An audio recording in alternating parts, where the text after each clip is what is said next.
Hi, my name is Pam Wilson. I have been attending Lifepoint for about 2 years now, and here is my story. Growing up, I didn't go to church. We just didn't live that kind of a life. In fact, until 2 years ago, I didn't even know the difference between the Old Testament and the New Testament. But it probably really started, my spiritual journey really started in 2008. We found out my dad had cancer, and he had a few weeks to live.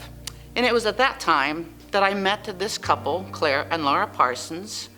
I'd never met them before, but they were friends of my parents, and they were in their early 80s, and they were Christians. And so they were very faithful to visit my dad on a weekly basis and throughout his illness. And then Claire helped my dad get saved about 3 weeks before he passed away. And I was so grateful for that. You know, I didn't know much about their religious lifestyle, but I knew it was important to get saved before you died. And so I was grateful for that, and I could tell that my dad had peace his last days. So, you know, over the next years, I became very good friends with Claire and Laura. There was just something about them. They touched me in a way that I had never, ever been touched before.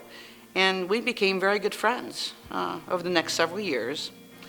Then in 2013, we found out Laura, had breast cancer.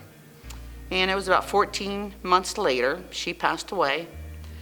And I was at her bedside with her husband and her daughter. And, you know, I loved that lady. You know, I watched a saint live and I watched a saint die. And it had a tremendous impact on me. I don't think I realized it at the time, but it really did. And I knew I was going to miss my friend. So it was shortly after she passed away in 2014, and I just started having a lot of conflict. I just felt conflict internally. I can't explain it other than it was conflict. And I started having these thoughts of, you know, maybe I should become a Christian. But I didn't know, because I was torn, because that meant I was going to have to give up one of my greatest passions in life, and that was gambling. I love to gamble. I've been gambling for 40 years. I loved it. So I just continued on to the next few days, but the conflict just stayed there. And after about 3 weeks, it became unbearable. And then I thought, you know, maybe it's a blessing. Maybe it's a blessing. I didn't know if God gave blessings to sinners, but you know, I convinced myself he did, because the blessing was from having known an amazing lady. And so I thought, well, maybe this is a blessing. I convinced myself that it was. And then I started comparing how I felt from the blessing to how I felt when I was in my highest of highs gambling. And I compared that. And I knew at that point in time I had a decision to make. And I really didn't think about it long then, because I thought, you give me that blessing any day over the gambling. So that was my choice then and there. And I knew it was time for me to get saved. I just couldn't fight it any longer. But I wasn't going to give my life to Christ that day. I wanted to wait until Sunday. Claire Parsons was a big influence in my life. I knew I was going to see him Sunday. I drive him to a chapel in southern Ohio in Hocking Hills every Sunday. I knew I would see him, and I wanted to talk to him about this. I wanted him to pray about it with me. And then it dawned on me, oh my, I had promised a friend that I was going to play in a live poker tournament that Friday night in a local Catholic church. Wow, what was I to do now? I don't know. But I decided, I'm going to go ahead and play in this tournament. And in the unlikelihood that I would come into any money, I would just donate it to this little chapel I'm going to on Sunday morning.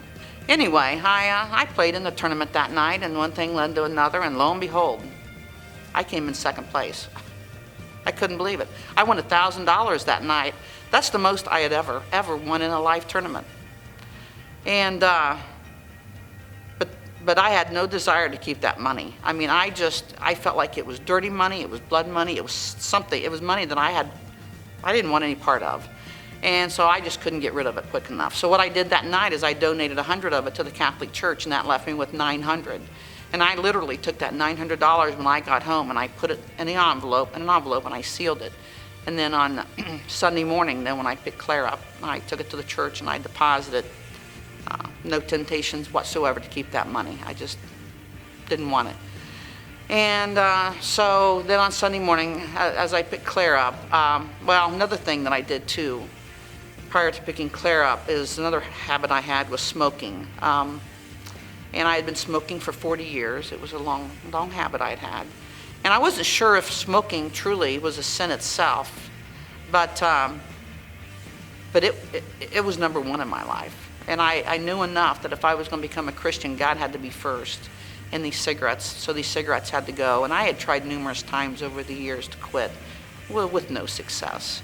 So that Sunday morning I got up, and that morning I had 4 cigarettes left in my pack of cigarettes, and I smoked them. And that was the last 4 I ever had. And then I picked Claire up, and it was later that day then I talked with him and gave my life to Christ, and it's been a good choice. When I reflect back now, it was not a coincidence about Claire and Laura coming into my life when they did. God sent them, and I'm so thankful for that. And I'm thankful that God pursued me for all those years. And I'm thankful that God didn't give up on me. So, I'm just, my life now compared to the days when I was gambling there's just so much more meaning to my life now. It's not a shallow life as it was before. So I just praise God that he just changed my life the way he did. Thank you.